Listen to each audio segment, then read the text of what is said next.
If you currently don't have a YouTube channel, you should start one. It's going to have a significant impact on your SEO in the future. I went on ChatGPT and it said, would you like to make ChatGPT your search engine? I'm like, okay. So I default. So now it sometimes will pop up when I do a search ChatGPT. And so now I know ChatGPT is pulling all the information. So what are some different things that you have to do to make sure that a business shows up on an AI search versus a Google search? It's quality content, really. This is the Bender CFO Podcast, where we empower business owners to gain financial clarity and maximize growth.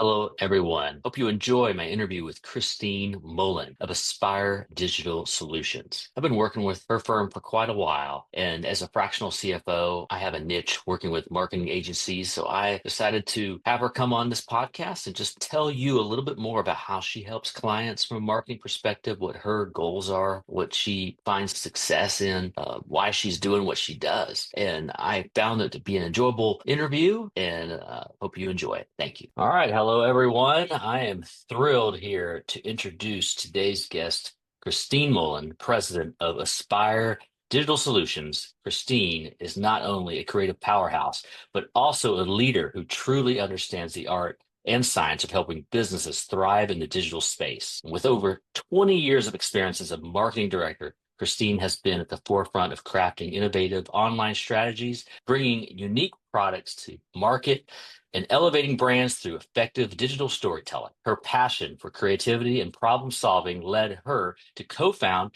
Aspire Digital Solutions, where she's built a team dedicated to help businesses grow through cutting-edge digital marketing strategies. What makes Christine truly stand out is her ability to combine technical expertise with human touch, whether it's designing a website, capturing a brand's personality, or crafting a social media campaign that resonates deeply. Christine's work is all about connection. And outside of work, Christine is a devoted family person and an active member of her community. She's known for her warmth, enthusiasm, and her knack for inspiring everyone she works with to aim higher. So I want you to join me in welcoming Christine Mullen. Welcome to our interview Bender podcast that we're trying to really promote and work with other businesses to be successful.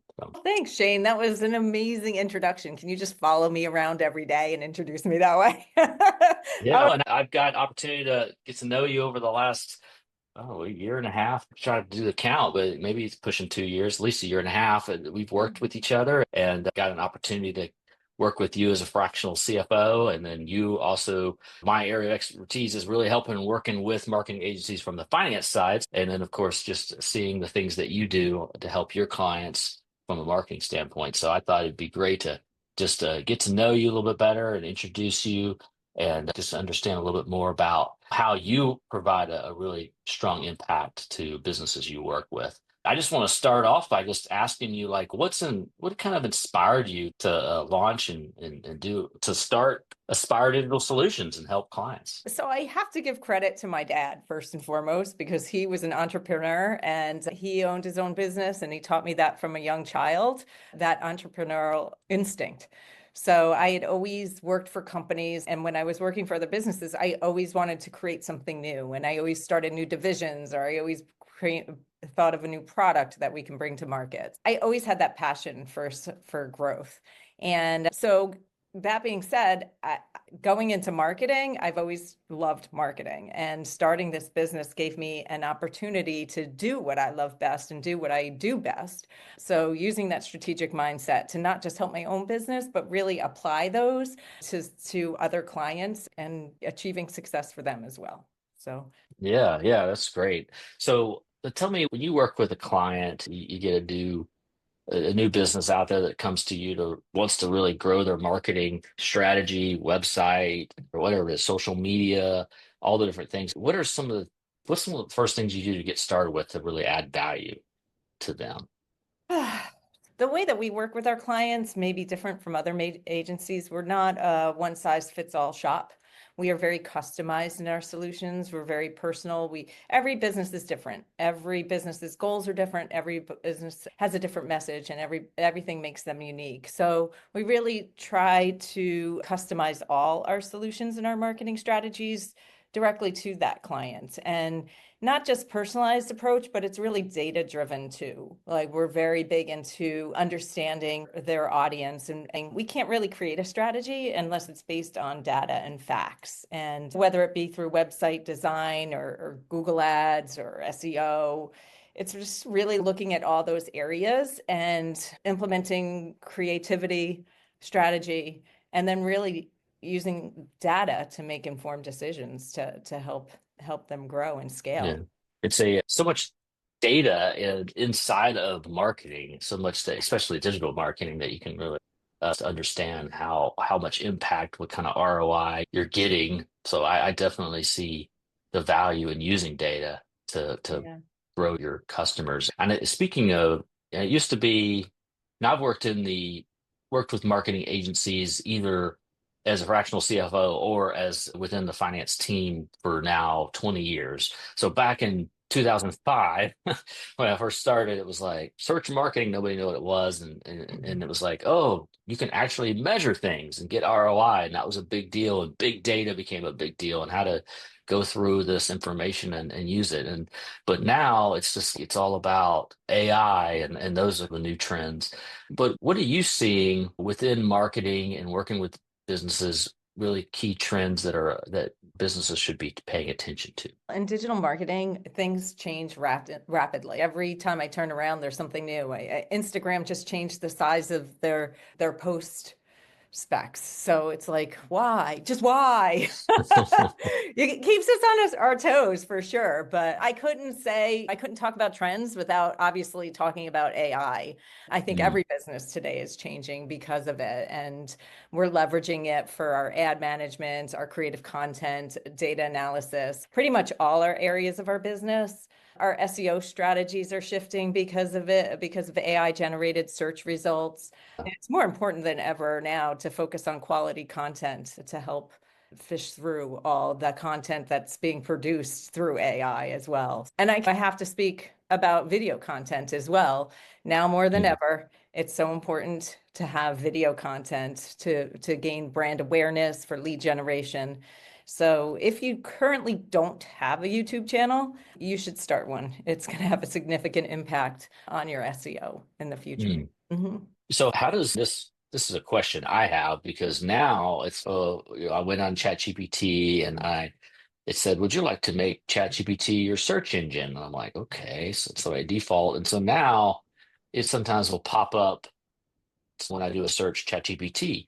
And so now it's like, I know ChatGPT is pulling all the information. So how do you, what are some different things that you have to do to make sure that a business shows up on an AI search versus a Google search? Is there different things you do? I mean, It's quality content, really. It's picking up those signals that people are looking for, but really offering it from a not just AI driven content, but more a content approach that answers the questions that people are looking for and creating authority through those spaces, but personalizing it. So ChatGPT is great for creating content, and everybody's using it now.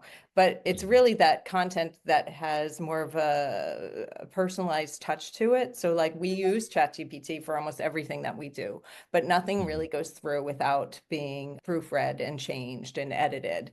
And because Google's also recognizing that you're producing that content through ChatGPT. So you can get penalized for it. I've seen websites that Yeah, were built entirely on content through ChatGPT, and their rankings tanked because they're like, how do I trust this? You could be yeah, anybody, anywhere, creating a website, and it's yeah, built trust through content, which is really valuable.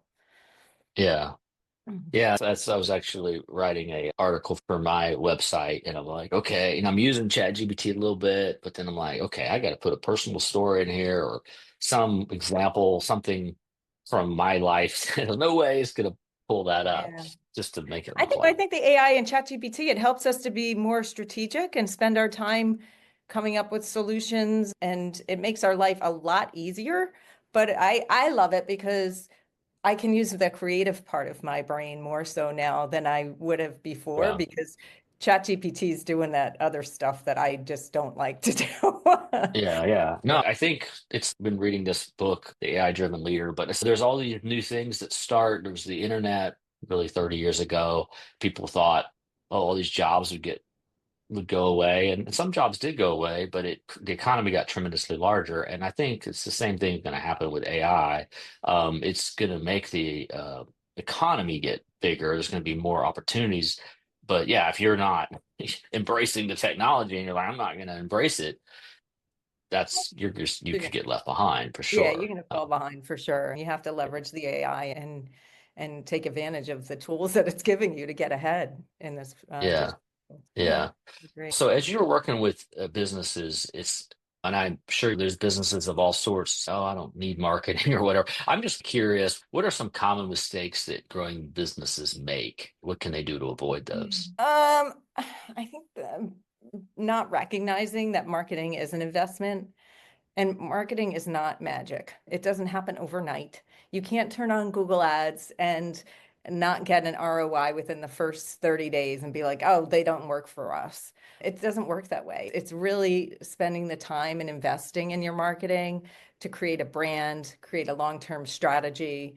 There are so many factors that go into your marketing, whether it be website and messaging, and just really tweaking everything to get to that right audience. And it takes time. And marketing is about building a brand. I think, again, going back, and I always go back to data, I also think that there are some people out there that are not using data correctly. And if you're not using the data, your marketing efforts are worthless. It's just, I don't know, walking in the dark, like you have no idea where you're going, right? Mm, The best way to avoid mistakes in your marketing really is to just have a strategy and track it.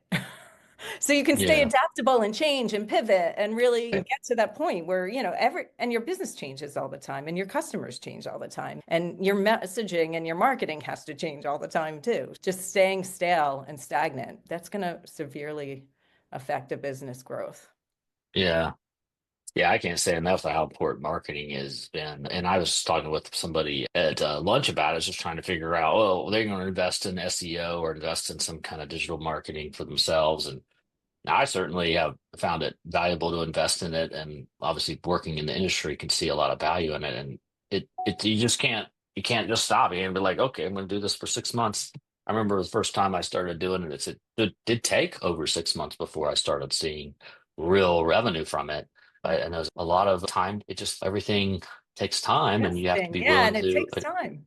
Yeah, yeah, and I'm not saying every single strategy, like everybody's going to benefit from SEO or everybody's going to benefit from meta ads. Every business is different. Some businesses are going to do great on meta ads, and some businesses are going to do great on TikTok, or some are LinkedIn, or some get right, all their leads in through SEO. Everyone's different, but you don't right, know that until you tweak and you try and you find that sweet spot and you keep trying because it may not have worked for you 2 years ago. Your business is yeah, different, and the people out there are different now too. So they may react yeah. differently. So Exactly. And no, take that, and you're an expert in this area. This is why I'm doing this advisor series. Is like it takes a lot of different people to be successful, and you have to have that expertise within marketing. And most business owners, that's just not, unless they are a marketing agency, that is not their expertise. And so utilizing different expertise is highly valuable to be successful. And I also agree with the same thing on the finance side. So as we go through and we talk about how I've been working with you guys, and what do you find makes partnering with a fractional CFO or financial professional like what we do, what makes that helpful for you? I can't even count the ways. So I'm a marketer. I like the creative aspect of business. When I see numbers, I really want to take a nap. I get very excited when the numbers grow, but getting there and analyzing them and figuring out how to get to that point that we want to get to, that's just not my bag. And I think that goes the same for most business owners, even when some are good, they're good at what they're doing. And it helps to have a strategic partner, you, Shane, who is my partner in the finance area. Like you're invaluable to me because you can take those numbers and you can make them make sense. You can help me strategically pivot in order to make a profit, forecast for the future, and just from a financial standpoint, everything seems to make sense. You have that strategy piece that I can do for marketing for others, you can do for the finance piece of it. So I couldn't pretend to want to do it by myself. Yeah, and I appreciate that. It was really kind comments, and I've definitely enjoyed working with you and seeing there's so many things that happen in the business. There's so many variables. New clients come on, clients leave, employees come on, employees leave. Whatever you want to invest in this particular expenditure. Nowadays, especially marketing agencies, they have 73 different software tools they use. Do you want to use all those? Is it worth paying that much? It's just how do you navigate through all that? And so that's areas that we focus in on. But when you're one of the one of the things that I want to talk about is your financial strategy. So what is advice that you would give businesses trying to improve their financial strategy? Set realistic goals. I think that in the past, we've set goals that may have been overachievable at the time. So your goals really need financial goals. And I think in any goals that you set, but especially in financial goals, yeah, we have really high hopes of doing a lot more revenue and bringing a lot more business, but let's be realistic in that. And you've definitely helped structure that for us where we can be realistic and then budget accordingly based on those goals. Hey, if we exceed those goals, fabulous. We have more money to spend on other things, but let's stay within a budget and get to that goal. And that has been extremely helpful for me. And I think that's one of the key areas when someone's thinking about their financial strategy and scaling. We want to scale. So how do we get to that point? I think one of the hardest parts for me is like making that decision about when to hire somebody, right? Like from a financial standpoint,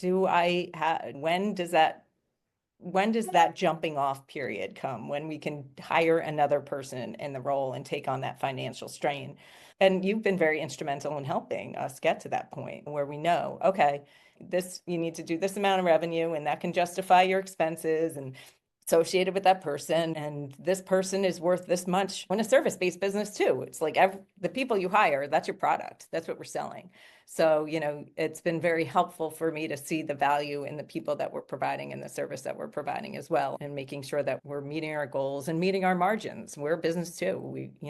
There are definitely people out there that work a lot cheaper than we do. You've been instrumental in helping us to see that value of the service that we're providing because of the people that we have behind us and supporting us. Yes, you definitely, as we've talked many times, just being able to understand those numbers and say, hey, this is how much revenue you need. This is like how much it costs for your personnel. These are working with agencies, certain gross margin numbers, operating margin numbers, revenue per person. There's key metrics I like to look at, and we've talked about that a lot. And I liked what you said about goals, and it's difficult because sometimes there's like, we want to hit this revenue goal. You got this goal, and that's a great goal that you might have for your sales team or for your own kind of high level stretch goals, but how you're managing your business needs to be at this level, and hopefully there's a buffer there, and that allows you to be more profitable. So anyway, that's great.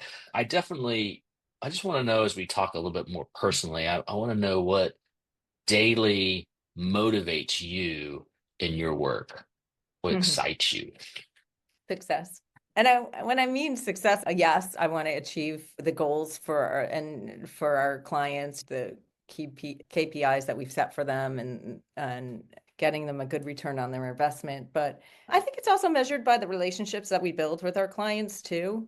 And I'm motivated by finding really creative solutions and unique ideas that are going to make an impact on a business. I just really like seeing or just knowing that my clients are thriving as a result of the role that we played in that success. To me, that's really rewarding. Yeah.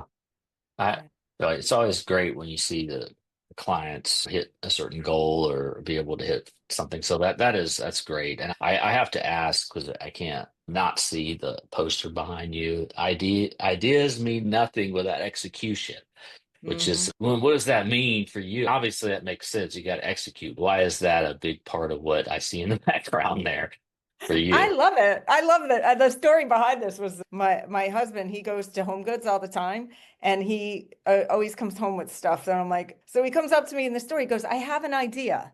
I saw something, And I thought, I have an idea. Will you just bear with me on this one? And he brings me over to this picture. I'm like, I absolutely love this. This hits home for me. Like, I Yeah. we can come up with ideas all day long. Everybody's got a great idea, but Yeah. unless you execute them, they're going to go nowhere. That's my motto. Like, we have a great idea. Let's take that great idea and execute it efficiently, effectively, and then let's measure it and see if it Right. really was a great idea. Yeah, yeah, no, that's huge. I tell you what, I can't being able to take an idea and then break it into small steps and actually execute it in something that's reasonably that you can accomplish in a way that and be able to manage your team to do that is that's just you really that right now we haven't figured out how to make AI do that. There's certain pieces that it's just that just requires good planning, good leadership, obviously good organization and communication. All of those things are part of that. So it's a great poster. Yeah, for sure. So yeah, what are some, as we've talked, are there any kind of closing thoughts or anything that you might want to provide some other insights to everyone? Yeah, I think just surrounding yourself with a good team is just vital for any business owner. If you want to scale your business, especially having a financial advisor like Shane, who's been so helpful for us, is an amazing thing. Every single part of your team has to be behind you. You all work together for one common goal. And it's nice to have people around you that are motivated by the same things, understand the goals of the business and of our clients' businesses too. So anyway, I do want to thank you, Shane, for all your help. You've been great. Oh, thank you. Yeah, it's been great. It's always been great working with you, and I know that it's going to be a very exciting year. A lot of changes, but I see a lot of great potential, and it's been great talking with you today. I definitely see a lot of value in the marketing and the way that you go about that full customized solution for all the customers that need that expertise that you provide and your team provides. So anyway, thanks a lot, Christine, for joining us today. And everyone have a great day. Thank you. Thanks.